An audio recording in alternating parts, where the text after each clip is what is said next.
Welcome to this week's video and a new mini series. If you are just starting out in your handmade business and you're looking for ways to increase your sales or even launch slash premiere your business locally, this is going to be a series for you. There's only two, possibly three videos in it, so it's not necessarily like this long, drawn out thing, but these are the things you will need in order to be successful at your local markets. Let's go ahead and dive in.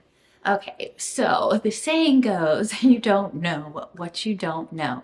And there is nothing truer, no truer words have ever been spoken, especially when it comes to a vendor market season.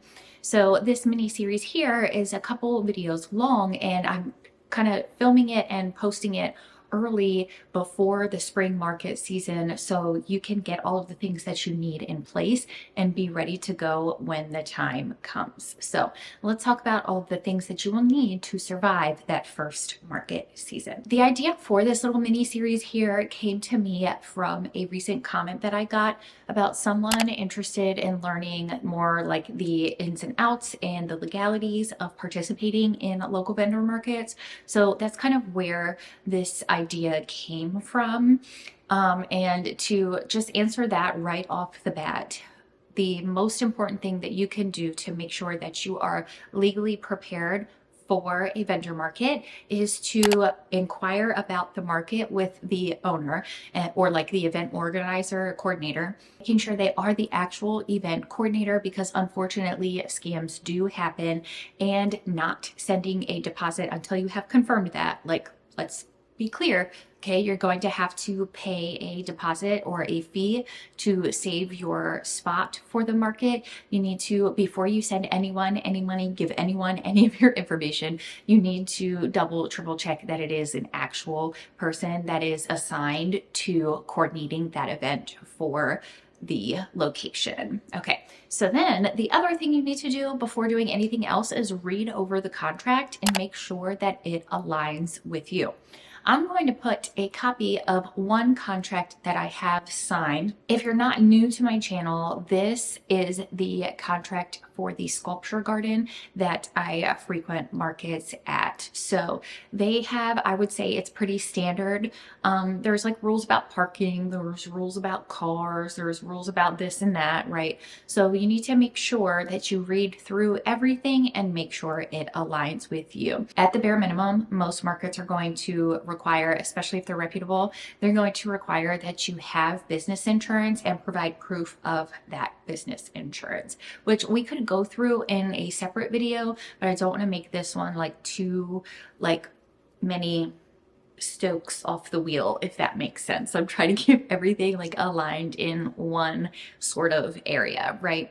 Okay, so read over the contract. If you agree and have double checked that it is an actual person in charge of coordinating the event, then sign and send your deposit. Some events do require that you like pay for it and then you get approved, but if you don't get approved, they refund you the money. And then some you have to like sign up, and then if you get approved, they will ask for your deposit. I've done both of them before. You know, I haven't been declined for one before, so I can't say for sure like the ins and outs of getting a refund, but I'm certain, again, if they're reputable, they're going to send you that refund in the case that you are not accepted. The threshold for acceptance is going to be different at every market, and maybe we need to make that a whole nother conversation as well. But yes, you can be approved or declined participation in a market. Now, this again is all about those necessities that you will need. So I kind of broke it into three tiers. The first tier is going to be the bare necessities. You absolutely must have these to survive and be successful at a vendor market. The second tier are kind of like optional, but if you have the money, then it's absolutely worth the investment to get those things. And then the third tier would be like kind of that icing on the cake, right? It would really solidify you, it would make you stand out, and it would increase the sales that you have on market day, because they are a lot of work. So you want to put your best foot forward. Here are the bare necessities that you need. I'll link the things that I use down below. Actually, you know what? Before we go into the bare necessities, these also vary whether your market is indoor or outdoor. So again, make sure that you're reading over and getting a clear understanding of like where you will be, because that determines like what you will need to bring. Also, if they're providing you with anything like a table or a chair, it will say that in the contract. If you're ever unsure, then you should email the event coordinator and they wouldn't have any issues with, you know, informing you and letting you know. I've only actually ever had one bad experience, and I don't even know if I want to talk about it, to be honest. It sticks out very clearly in my head. So yes, just if you ever have any questions, ask the coordinator. They will direct you and have no problem directing you in the right direction. Okay. Bare necessities. Number one is going to be a folding table, at minimum one. I prefer 3 folding tables, but I also understand that that might be a little bit overkill depending on what you're doing. I like to set up my market space in like a U shape, and I like to stand, no, a U shape. There we go. I'll show you pictures. I like to set mine up in a U shape and then kind of like float in the middle of that U just to make it more like comfortable, right? And then I set up a chair behind the U. How many tables you need is definitely going to depend on the amount of product that you bring, your displays, the space, but we always have like a 10 by 10, like a 10 foot by 10 foot space, and my 3 tables fit in there just fine. I've never had any issues. You do want to go with your gut. If you're unsure, start with 1, because it can be a little bit of an investment, you know, to buy all of this stuff kind of at one time. Bare minimum, you will need 1 6-foot folding table. Doesn't have to be folding, but honestly, it's a lot easier to load and unload, especially if you're by yourself, and fits in like more vehicle types if it folds, right? Then the second thing that you want to make sure that you have is a chair, because those are long days. And if you don't bring a chair, you're going to be stuck like me, sitting on one of my plastic totes, hoping I didn't cave in the top bit. I forgot a chair that day. It was so awful. You need a chair. You need somewhere to sit. You need somewhere to take a break. You need a chair. Next up along that like larger equipment-y type is a folding tent. I'm sure you've seen them. They're pop-up tents. Mine's from Quick Tent. I really do like it. There are tons of different ones on the market, but make sure you're watching, like when you're trying to decide, make sure you're watching how they go up and how they go down. Because if you're by yourself at the market, you need to be able to set your tent up and, you know, break your tent down by yourself. Double check your location. If you're outside, you're going to want a tent, because if it rains, they're probably still going to do the event. If it's windy, you're going to need some blocking from the wind. If it's beautiful and sunny, it's going to be roasting unless you have a tent blocking you from that sun, right? Not only is this to make your customer more comfortable, it is to help you survive the day. So definitely make sure you get a tent. Now, to transport your products, you're going to need something like boxes or totes or like wagons. I've seen so many different variations to this. I personally use plastic totes from Target. Again, I'll link them down below. I've never had any issue with them. They stack. They are clear so you can see through them. That's going to be based on preference. You could definitely use boxes. Again, the wagons are cool too, because then you don't have to carry the tote. Some places will be a little bit more cramped during the setup stage than others. So the wagon may be helpful if you have to like drag your boxes for long distances. And mine like had candles and soaps in them, so mine were always super, super heavy. So definitely consider that as well. Again, start small and work your way up. A couple of other smaller things that we'll breeze through. You're going to need some retail bags. I get mine from Amazon. There are plenty of different places you can get them. I use paper bags and had 2 different sizes, one for smaller purchases and one for larger purchases. If you can only afford one size, then I would get like a medium size and go from there. Depending on the market, some people don't want a bag. They bring their own reusable bag, which is fine, but you don't want to ever be in that awkward situation where someone's like waiting for a bag to carry their product around in and you don't have a bag to get them. Other things that you'll need: a way to take payment. If you have a Shopify store, then you can do it through Shopify, which is what I did. There's an app and you can tap the card. So you'll need a way to take payment. I know Square has a different one. There's tons of different ones. Just do your research and see which one makes most sense for you. But if you have a Shopify store, then that one, the Shopify POS system, is going to be the best choice because you already pay for the Shopify service, right? And it can link directly with your store.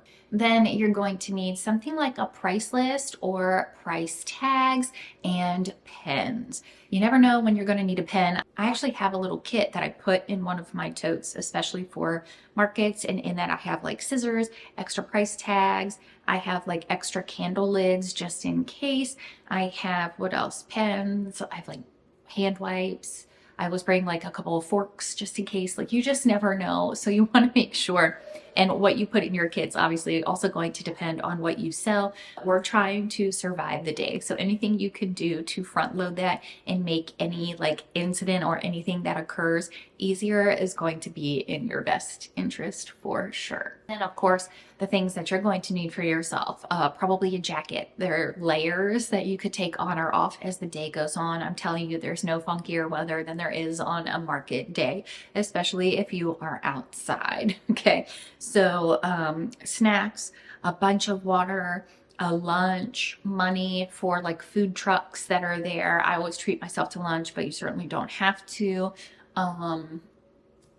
Headache medicine, honestly, hand warmers if it's cold, or an umbrella and rain boots if it's spring, because you truly just never know. All of those little tiny extra things, right, that will help you get through.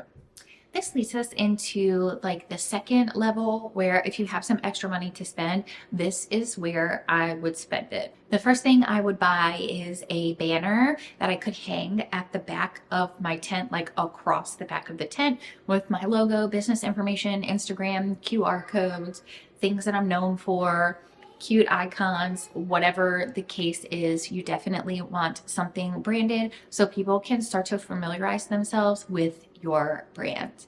Then you want to get something that they could take with them. So branded marketing cards. I wouldn't really go business card, honestly. I don't think that that's necessarily like a great way to spend the money. I would rather have a marketing card than a business card, but to each their own.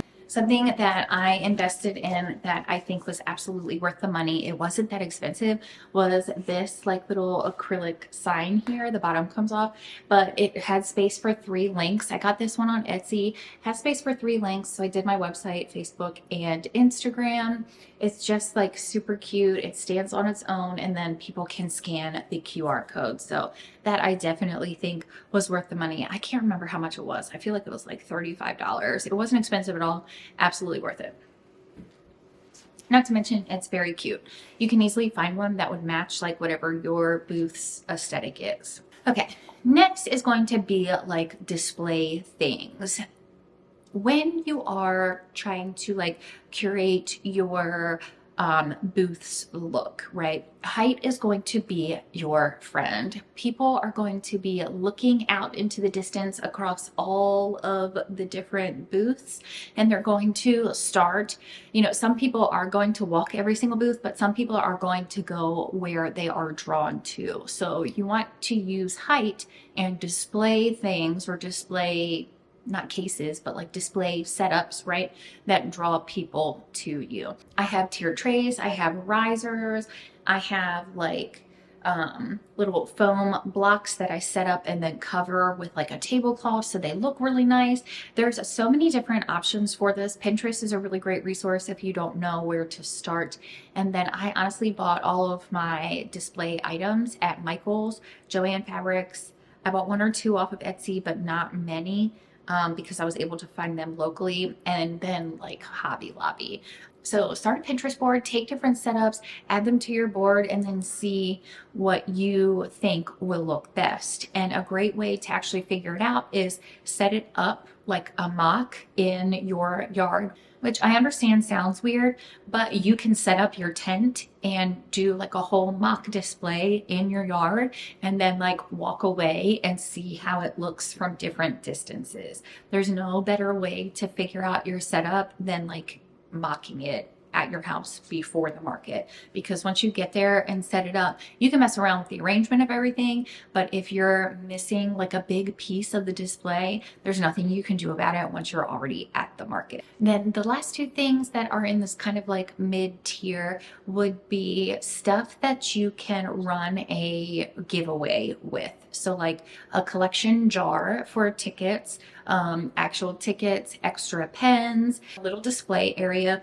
Those will help you gain email addresses for your email list, as long as you are honest and upfront that entering themselves in the giveaway is going to add them to your email list. It's wonderful. I collected over 300 emails. So at each market, I would give away a candle, and it was honestly a really great marketing tactic, because I would say, okay, we're having this candle giveaway. You don't have to purchase anything today to be eligible to win. All you have to do is fill out this little tiny ticket. They're like little pink tickets with your name and your email address. Put it in the bucket, and then make sure you smell the candles so you know which one to pick if you win, which always led them to buying a candle, which honestly worked great for having them like smell all the candles, and then it increased the chances of them buying it significantly. Not only will this help you grow your email list, but it will help you bring attention to whatever social media you want, because you can tell them, okay, I'm going to do the drawing tomorrow at 9 o'clock on my Facebook group, or in my Facebook page, or on Instagram. It'll be posted to my stories. Like, make sure you add that social media piece, because then you get their email address and you get them on following you on your social media. And finally, tissue paper, branded if possible. This you can wrap your items in to put them in your retail bags. It just kind of sets it up really nicely and is a nice touch. Here is what I would put in the ultimate. If I had a third tier, this is what I would put in it. First of all, I would put some sort of samples. You always want to have a tester of something, right? Like if you sell lotions or whatever, you want to have a tester out so people can try it. No one's going to buy it if they can't. Well, most people, I guess. I shouldn't say no one. But most people aren't going to buy it unless they can sample it. So you want to have testers, but even better than having a tester would be having some samples you could give to them to take later. If you make soap, the soap scraps are great for that. If you have lotion or like body butters, buy tiny, like teeny tiny sample pots from Amazon. You can get a ton of them. Put some of your lotion or your product in there and give that away for people that are add it to the bag when people buy things. Any way that you can get a sample would be 5 stars. You're trying to like build trust with local customers, build that face-to-face relationship, get them to follow you, all of those things, right? And samples is a really great way. People always come back after trying a sample.